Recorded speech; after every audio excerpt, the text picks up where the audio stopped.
Hello everyone, welcome to साहिबा medical education. तो आज हम बात करते हैं स्ट्रक्चर ऑफ इम्यूनोग्लोबुलिन के बारे में। तो इम्यूनोग्लोबुलिन जो होते हैं उनका स्ट्रक्चर किस तरह से दिखाई देता है। तो जनरली जो है वार्डनी पॉटर एक साइंटिस्ट थे, उन्होंने बताया था कि 1962 में उन्होंने बताया था कि जो इम्यूनोग्लोबुलिन्स होते हैं वो हमारे जनरली वाई और टी शेप्ड के होते हैं।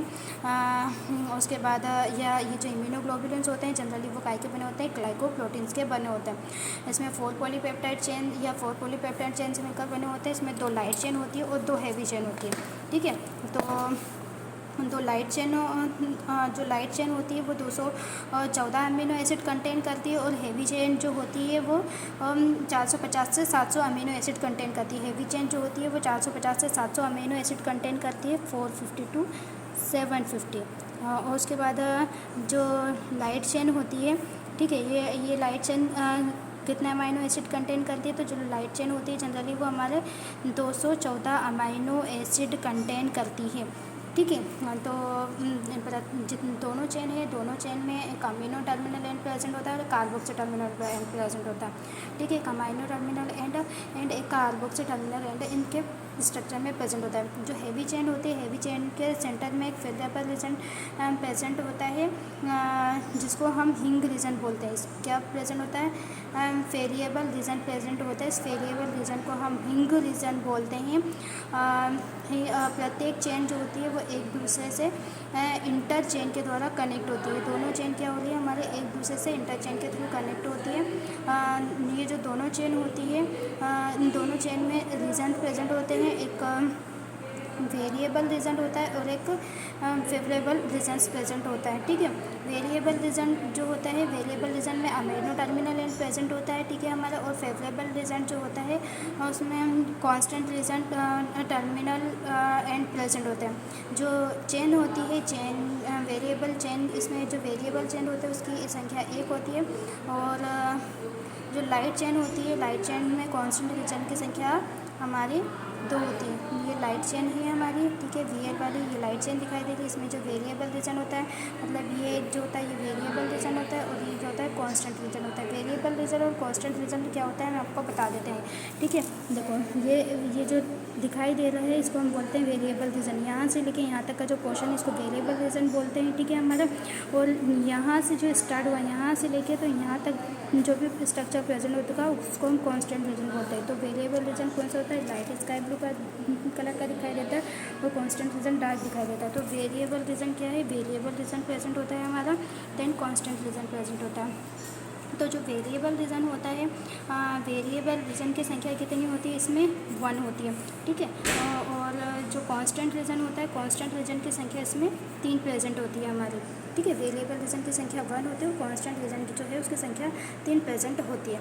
ठीक है, लेकिन जो IgM एंटीबॉडीज़ होती है, IgM तथा IgM एंड IgE जो है उसमें कांस्टेंट रीजन की संख्या कितनी होती है? 4 होती है। इसमें कांस्टेंट रीजन की संख्या 4 होती है। ओनली कहाँ पर होती है? IgM तथा IgE में कांस्टेंट रीजन की संख्या 4 होती है। ठीक है, उसके बाद आगे देखें तो जितने भी रीजन्स होते हैं उसमें 2 फ्रेगमेंट्स प्रेजेंट होते हैं। ठीक है, 2 फ्रेगमेंट्स प्रेजेंट होते हैं। तो कौन कौन से 2 फ्रेगमेंट्स प्रेजेंट होते हैं? एक FC फ्रेगमेंट होता है और एक फेब फ्रेगमेंट इसमें प्रेजेंट होता है। ठीक है, तो FC फ्रेगमेंट और फेब फ्रेगमेंट के बारे में हम आपको बता देते हैं। ठीक है, जो ये इस तरह से स्ट्रक्चर दिखाई देता है, ठीक है, उसको हम FC फ्रेगमेंट बोलते हैं। देन इस तरह से जो एक दूसरे से कंबाइंड होते हैं उसको हम फेब रीजन बोलते हैं, जो कि पेप्सिन के थ्रू डिज़ाइंड होते हैं। ठीक है, तो जो फेब फ्रेगमेंट होते हैं वो एंटीजन को बाइंड करने का काम करते हैं। जनरली ये जो फेब फ्रेगमेंट होता है ये एंटीजन को बाइंड करने का काम करता है। और जो FC फ्रेगमेंट होता है वो कॉम्प्लीमेंट फिक्सेशन, फेगोसाइटोसिस, जो मास्ट सेल का डिग्रेनुलेशन होता है उसके अंदर इन्वॉल्व होता है। ठीक है, तो ये जनरली हमारा पूरा इम्यूनोग्लोबुलिन का स्ट्रक्चर है। इम्यूनोग्लोबुलिन इस तरह से भी प्रेजेंट होते हैं। देन IG मतलब इम्यूनोग्लोबुलिन्स के मॉलिक्यूल्स जो हैं हमारे जनरली वो कुछ इस तरह से भी प्रेजेंट होते हैं। इम्यूनोग्लोबुलिन जनरली जो है हमारे वो 5 टाइप के इम्यूनोग्लोबुलिन प्रेजेंट होते हैं। 5 टाइप के इम्यूनोग्लोबुलिन कौन कौन से होते हैं वो हम आपको बता देते हैं। 5 टाइप के इम्यूनोग्लोबुलिन प्रेजेंट होते हैं। ये हमारे इम्यूनोग्लोबुलिन की क्लास है IgG, जिसको हम गामा भी बोलते हैं। ठीक है, गामा मतलब वो इस तरह से प्रेजेंट होता है। ठीक है, IgM को हम म्यू बोलते हैं।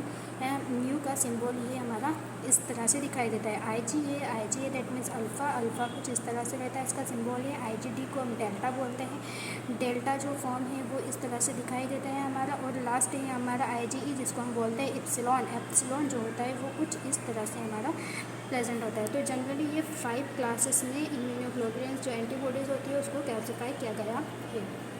ठीक है, ये सारे इम्यूनोग्लोबुलिन्स होते हैं जो एंटीजन के साथ रिएक्ट करते हैं। तो ये मतलब ये सारे इम्यूनोग्लोबुलिन्स हैं जिसको हम एंटीबॉडीज़ भी बोलते हैं।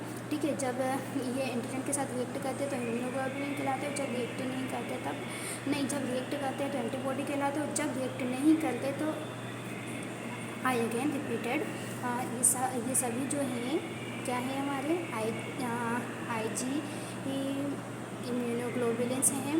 ठीक है, जब ये सारे इम्यूनोग्लोबुलिन्स है जब कोई फॉरेन पार्टिकल्स ह्यूमन बॉडी में इंटर करता है तो उसके अगेंस्ट क्या होता है, इम्यून रिस्पॉन्स शो करता है।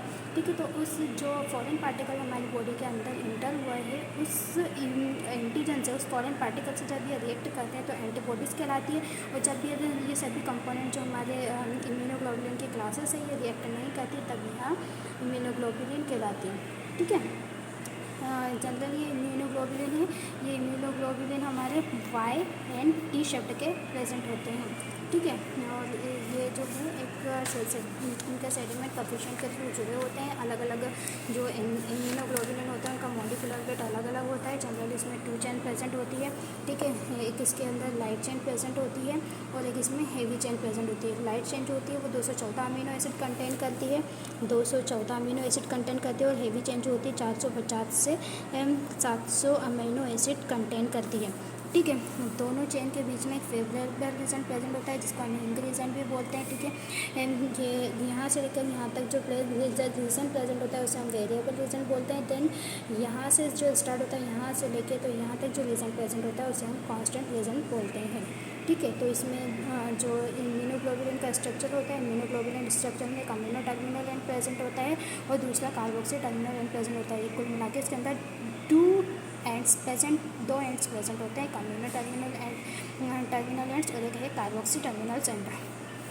ठीक है, जो इम्यूनोग्लोबुलिन होते हैं, इम्यूनोग्लोबुलिन के सभी इम्यूनोग्लोबुलिन की लाइफ साइकिल जो लाइफ स्पेंस होती है वो अलग अलग होती है। इसमें ये एग्लूटिनेशन का वर्क करने के लिए भी रिस्पॉन्सिबल होते हैं।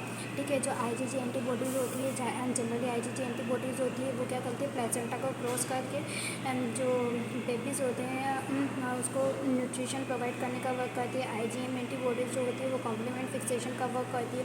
ठीक है, IgG एंटीबॉडी जो होती है वो हाइपर सेंसिटिविटी के लिए रिस्पॉन्सिबल होती है। ठीक है, जो IgE एंटीबॉडी होती है वो मास्ट सेल और बेसोफिल सेल को फिक्स कर देने के लिए रिस्पॉन्सिबल होती है।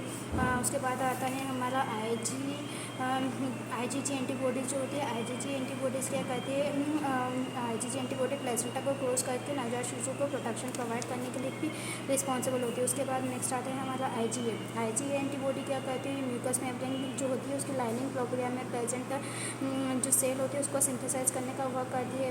ये फेगोसाइटोसिस का फंक्शन करती है, मतलब किसी चीज़ को खा लेना, भक्षण करने का काम भी ये करती है। ये कोलेस्ट्रॉल में पाई जाती है। कोलेस्ट्रॉल जो होता है, कोलेस्ट्रॉल कहाँ पाया जाता है, कोलेस्ट्रॉल जो होता है वो मदर मिल्क में पाया जाता है। ठीक है, कोलेस्ट्रॉल कहाँ जब पाया जाता है, जनरली मदर मिल्क में पाया जाता है। उसके बाद आता है हमारा नेक्स्ट IgD एंटीबॉडीज़ क्या होती है, तो IgD एंटीबॉडीज़ होती है वो बी लिम्फोसाइट सेल के सरफेस पर पाई जाती है। ठीक है, और ये IgM एंटीबॉडीज़ जो होती है IgM एंटीबॉडी के समान होती है। IgD एंटीबॉडी नहीं, IgD एंटीबॉडी IgM एंटीबॉडी के साथ मिलकर रिएक्ट करती है। ठीक है, ना समझना है आप लोगों को। अगर कुछ समझ में नहीं आता है, कोई कन्फ्यूज़न वगैरह है, अगर आप कोई पूछना चाहते हैं तो कमेंट करके ज़रूर बताएं। इंशाल्लाह हम आपकी बातों का जवाब ज़रूर देंगे। चलिए फिर मिलते हैं एक नए टॉपिक के साथ। बाय, अल्लाह हाफ़िज़, दुआ में याद रखिएगा।